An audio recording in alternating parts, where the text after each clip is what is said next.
शनिवार रात लगभग 11:30 बजे मैं ऑफिस से बाइक पर घर लौट रहा था।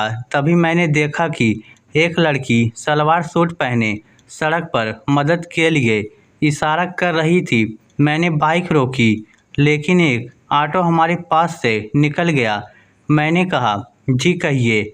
वह गुस्से में बोली, मैंने ऑटो को रुकने का इशारा किया था। इतनी देर में ऑटो आया था और आपकी वजह से वह भी चला गया। मुझे भी बुरा लगा। सोचा कि इतनी रात को अकेली लड़की मेरे गलती की वजह से परेशान हो गई। मैंने तुरंत माफ़ी मांगी और लिफ्ट के लिए पूछा, लेकिन उसने साफ मना कर दिया। मैंने फिर कहा, रात काफ़ी हो चुकी है और आप अकेली हैं, मगर वह गुस्से में थी और कुछ सुनने को तैयार नहीं थी।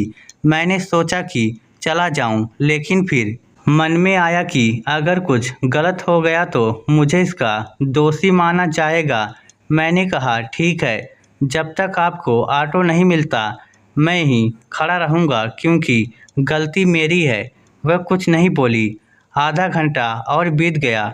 अब समय रात के 12 बजे के पार हो गया। मैंने फिर से लिफ्ट देने की पेशकश की और कहा, अब तक आधा सफ़र तय कर लिया होता। यहाँ खड़े रहने से कोई फ़ायदा नहीं है। लेकिन उसने अनसुना कर दिया। मैं उलझन में था। उससे अकेले छोड़ने का मन नहीं कर रहा था। मेरे मन में बेचैनी थी कि कहीं कुछ गलत ना हो जाए। फिर सोचा, जब मेरे मन में इतनी घबराहट है तो वह तो एक लड़की है और मैं उसके लिए अजनबी हूँ। कैसे मुझ पर विश्वास करेगी? अचानक मुझे एक उपाय सूझा। मैंने कहा, देखो, मेरे घर में भी तुम्हारी जैसी एक छोटी बहन है और तुम भी वैसी ही हो। मेरी मानो, यहाँ इतनी रात को अकेले रहना ठीक नहीं है। प्लीज़ मेरे साथ बाइक पर चलो, जहाँ तक तुम्हें अच्छा लगे। मेरे इन शब्दों से वह थोड़ी राहत महसूस करने लगी और बोली, आप जाइए, मैं कोई ना कोई उपाय कर लूँगी। मैंने कहा, मुझे यहाँ रुके 1 घंटा हो गया है। ऑटो तो दूर, आदमी भी नज़र नहीं आ रहा। प्लीज़ चलो। वह फिर भी तैयार नहीं हुई। मैंने अपना पर्स खोला और उसे दिखाया।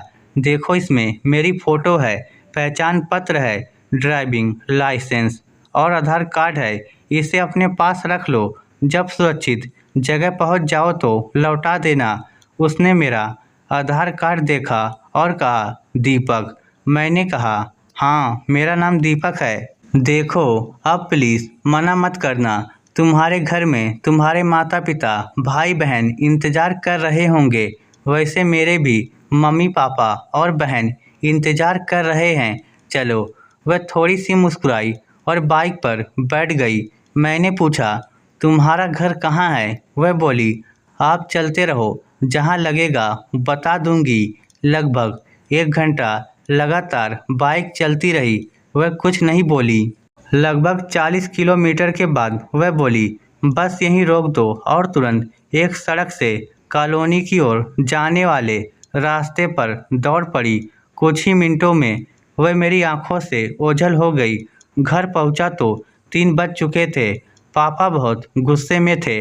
मम्मी और बहन भी जाग रहे थे। यकीनन वे चिंतित थे और गुस्सा भी। बिना कुछ बताए मैं चुपचाप अपने कमरे में चला गया। अगले दिन रविवार था। आराम से सो रहा था।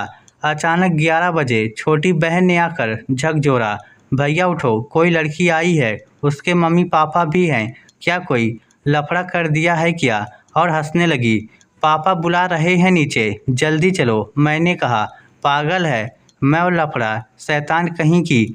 अचकाई नींद में तुरंत बनियान पहनकर नीचे आया। देखा तो वही रात वाली लड़की और उसके साथ एक अंकल आंटी थे। ये देखकर मैं हैरान रह गया। मैं कुछ पूछता उससे पहले वो उठकर आई और बोली, भैया हैरान हो गए ना, मैं यहाँ कैसे आई? आपका पर्स जिसमें आपका पैन कार्ड, आधार कार्ड है, उसी से पता लेकर मम्मी पापा के साथ आई हूँ। आपने रात में मेरी इतनी मदद की और मैंने आपको धन्यवाद तक नहीं कहा। उल्टा आपके ज़रूरी दस्तावेज भी ले गई। पहले थैंक यू, फिर सॉरी। जैसे आपने कहा था, मैं भी आपकी छोटी बहन जैसी हूँ। इसके बाद उसके मम्मी पापा ने मुझे ढेरों आशीर्वाद दिए और मेरी काफ़ी तारीफ की। फिर अपने यहाँ आने का निमंत्रण देकर वे लोग चले गए। उनके जाते ही पापा ने मुझे सीने से लगा लिया और कहा, मुझे गर्व है तुझ पर दीपक, तूने एक अच्छे बेटे वाली बात की, मगर रात को ही बता देता तो अच्छा होता। बेकार में तुझे डांटा मैंने कहा, पापा आप भी तो मेरी भलाई के लिए ही चिंतित थे। पापा ने एक बार फिर से मुझे सीने से लगा लिया और इस बार मम्मी और छोटी बहन भी आकर मुझसे लिपट गई। इस स्टोरी को लेकर आपकी क्या राय है? नीचे कमेंट करके हमें ज़रूर बताइएगा। धन्यवाद।